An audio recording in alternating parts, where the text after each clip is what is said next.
this video, we're going to learn about electroplating. Electroplating is the process of coating one metal object with another.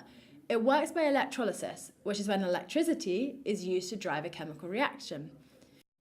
We're going to look at why you would want to electroplate, how it works, and various conditions that need to be considered. So why would we want to do electroplating? Metals may be electroplated for aesthetics, protection, or both. Aesthetics might involve making a metal shinier or giving it an attractive colour by coating. For example, jewellery is often plated with gold or silver. A metal coating can be used for protection, as it may help resist corrosion, rusting, or just general wear and tear.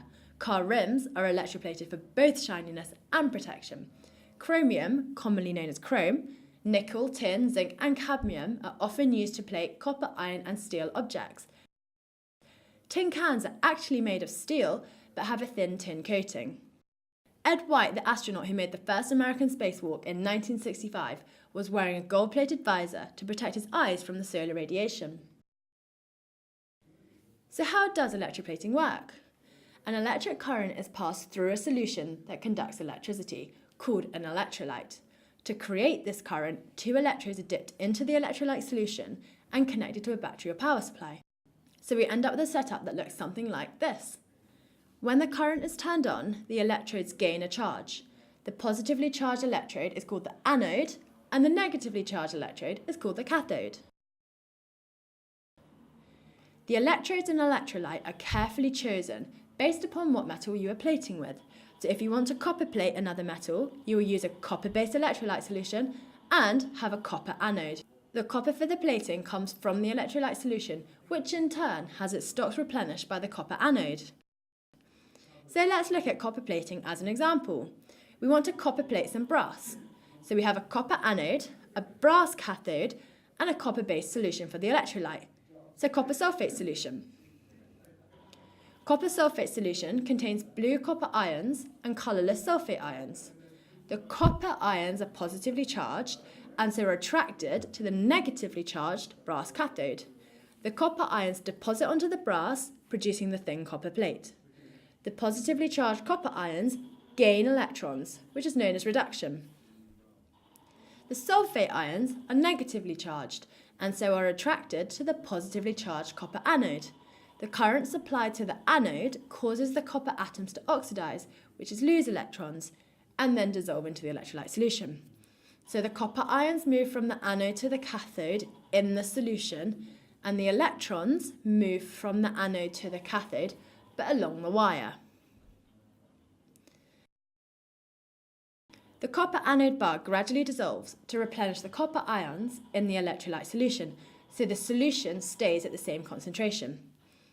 If another metal was used at the anode, then the copper sulfate solution would get paler or less concentrated.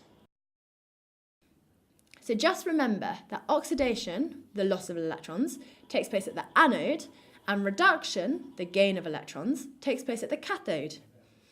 So a few other things to consider in electroplating. The speed at which electroplating occurs depends only upon the strength of the electric current. A stronger current increases the speed at which the ions and electrons move through the circuit, speeding up the plating process. One way to increase the current is by increasing the concentration of ions in the solution.